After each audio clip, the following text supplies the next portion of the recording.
আসলেই আমার মেজদি আমাকে খুব দরকারি জিনিস একটা অর্ডার করে দিয়েছে, কারণ এটা হচ্ছে আমার বার্থডে গিফট। দেখো প্যাকেজিংটা কেমন ছিল, এটা কি কি তোমরা গেস করতে পারছো কতটা বড়? দেখো প্যাকেজিংটা। আর তোমরা অনেকে গেস করে ফেলেছো, চলো অত না অপেক্ষা করিয়ে তোমাদের দেখিয়ে দিই। এখন কিন্তু এটা চেয়েছিল আমার মেজদি, কিন্তু এটা আমার আজকে বার্থডে উপলক্ষে গিফট করেছে।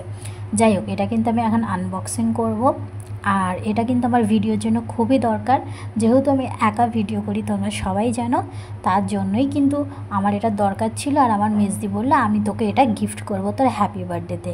তো যেহেতু এটা খুব দরকারি, তো দরকারি জিনিস তোকে গিফট করব যাতে তুই দরকারের জন্য ইউজ করতে পারিস। তো সেই মতন কিন্তু মেজদি অর্ডার দিয়ে দিয়েছিল আমার বাড়িতে, সেই মতন কিন্তু চলে এসেছে। দেখো তোমরা বুঝতে পারছো, এটা কিন্তু স্ট্যান্ড। আমার বড়মশাইটা কিন্তু এখন সেট করে দিচ্ছে, আর আমি আজকে খুব হ্যাপি, সেটা তোমরা আমার মুখ দেখেই বুঝতে পারছো।